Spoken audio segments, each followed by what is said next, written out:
नमस्कार, one India Hindi में आपका स्वागत है। मैं हूं आपके साथ गौरव शुक्ला। यूपी विधानसभा चुनाव में बीजेपी की जीत में स्वतंत्र देव सिंह का समीकरण भी कहीं न कहीं विपक्ष समझ नहीं पाया। शानदार जीत के बाद बीजेपी ने स्वतंत्र देव सिंह को इसका इनाम भी दिया और बीजेपी प्रदेश अध्यक्ष से स्वतंत्र देव सिंह को योगी 2.0 में कैबिनेट मंत्री बनाया है।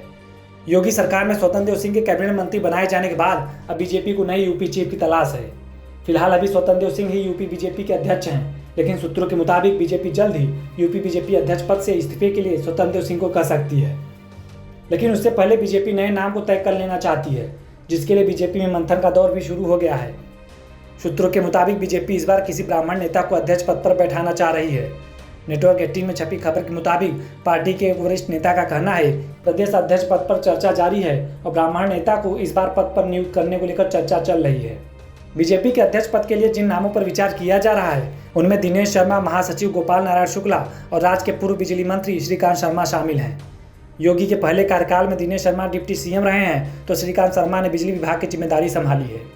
लेकिन योगी 2.0 में दिनेश शर्मा की जगह इस बार ब्रजेश पाठक को डिप्टी सीएम बनाया गया है। उत्तर प्रदेश में ब्राह्मणों की संख्या आबादी का करीब 10% है और यह समुदाय चुनावी रूप से काफी महत्वपूर्ण है। किसी ब्राह्मण नेता को ही प्रदेश अध्यक्ष बनाए जाने के पीछे एक तर्क यह भी दिया जा रहा है कि विधानसभा चुनाव में तमाम नाराजगी की खबरों के बावजूद ब्राह्मण वोटर बीजेपी के पक्ष में ही एकजुट दिखे थे, जिसकी बदौलत योगी दोबारा से सत्ता में आने में कामयाब हो गए। योगी आदित्यनाथ सरकार के पहले कार्यकाल में ब्राह्मण समुदाय की अनदेखी किए जाने पर कई नेताओं ने नाराजगी जताई थी।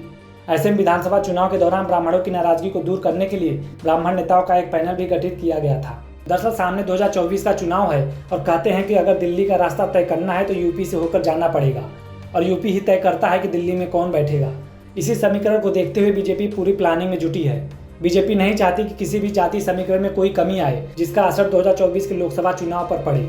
बीजेपी के लिए 2024 का लोकसभा चुनाव कितना मायने रखता है इसका अंदाजा 2022 के विधानसभा चुनाव के नतीजे आने पर ही पता चल गया था और इसलिए पीएम मोदी ने दिल्ली के बीजेपी ऑफिस में कार्यकर्ताओं को संबोधित करते हुए 2022 के चुनाव को 2024 से जोड़ दिया था। 37 साल बाद किसी पार्टी ने यूपी में लगातार दोबारा से सत्ता में आई है।